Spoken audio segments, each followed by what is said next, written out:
Assalamu alaikum. Sadiq Mahabir Arewa Presenter ke farin cikin kasancewa da ku a cikin shirin kanin jaridu. Shirin da yake mai da hankali gurin zaɓo muku fitattun labaran da suka fi haskawa daga manyan jaridun da ake bugawa a faɗin duniya kamar BBC, Al Jazeera, Associated Press da kuma CNN. Kai tsaye rahoton namu na wannan lokaci zai fara a cikin wasu tarin tambayoyi da aka bayyana cewa sun samo asali a tsakanin dangantaka da ke tsakanin ƙasar Rasha da kuma ƙasar Iran.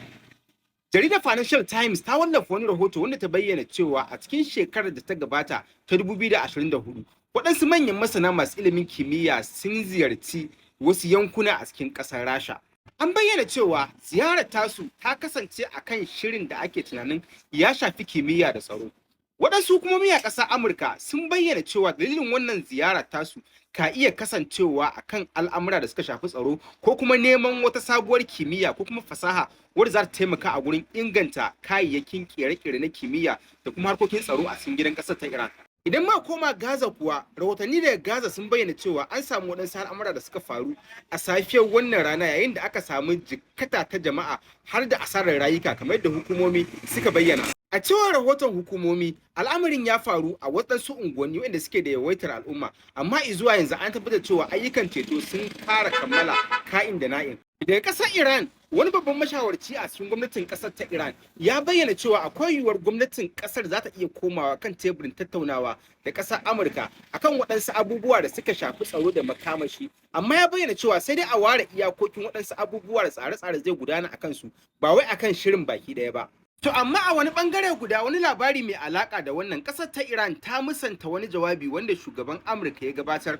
wanda ya bayyana cewa a halin yanzu tattaunawa tana tafe tsakanin Amurka da kasar ta Iran. Kakakin ma'aikatar waje na kasar Iran ya bayyana cewa a halin yanzu babu wata tattaunawa da aka kulla ko kuma ake gabatarwa a boye wadda bata fito fili a duniya ba tsakanin hukumomin guda biyu, inda ya bayyana cewa sakamakon rashin fahimtar juna da kuma abubuwa da suka saba wa bukatun juna har zuwa yanzu ba a kai ga kulla wata yarjejeniya tsakanin kasashen guda biyu ba. Idan muka tsallaka kasar Venezuela kuwa, hukumomi a wani yanki sun tabbatar da cewa sun ji tashin fashewar wani abu kafin daga bisani a samu tashin wuta. Hukumomi a kasar Venezuela da sun tabbatar da cewa an samu gobara a babbar matatan man kasar, wadda zuwa yanzu aka bayyana cewa hukumomin kashe gobara suna ci gaba da ayyukan jin kai domin tabbatar da cewa an samu nasarar kashe wutar, sai har zuwa yanzu ba a samu rahoto akan jikkata ko kuma asarar rayuka a sakamakon hatsarin ba. Daga tarayyar Turai kuwa, kungiyar EU ta bayyana cewa duk wata tattaunawa da za a yi domin samar da sahihanci gurin warware rikicin da yake faruwa tsakanin Ukraine da Moscow,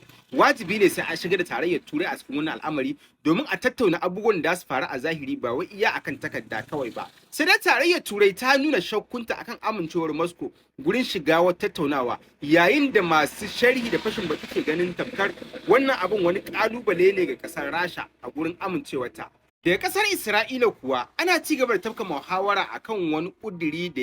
ya nuna yanda ake ma'amalanta waɗanda suka aikata laifukan da suke da alaka da tsaro. An bayyana cewa Majalisar Tsaron Ƙasar Isra'ila ta Nisat tana ci gaba da tafka muhawara akan amincewa da wani kuduri wanda zai mai da hankali gurin hukunta waɗanda aka samu da laifukan tsaro, gurin yi musu hukunci da wasu hanyoyi na musamman, yayin da hukumomi a cikin gidan ke ganin cewa ya kamata a zurfafa bincike gurin nazarin hanyoyin da suka dace a yayin gabatar da irin waɗannan hukunce-hukunce. Daga Amurka kuwa, an fara gabatar da ayyukan sanya ido akan ƙudirin dokar wanzar da zaman lafiya wanda ƙasar Amurka ta kafa kuma take jagoranta a yankunan zirin Gaza. Rahotanni sun bayyana cewa hukumomin ƙasar Amurka suna gudanar da ayyuka a cikin wata cibiyar bincike da ke yankunan Gaza, inda aka bayyana cewa ayyukan jami'an ya ta'allaka ne gurin farfado da hanyoyin diplomasiya tare da sanya idanu akan abubuwan da suke faruwa na jin kai da kuma tabbatar da cewa komai ya kasance yana tafiya daidai ba tare da samun wata matsala ba. Idan muka waya kasar Saudiya kuma,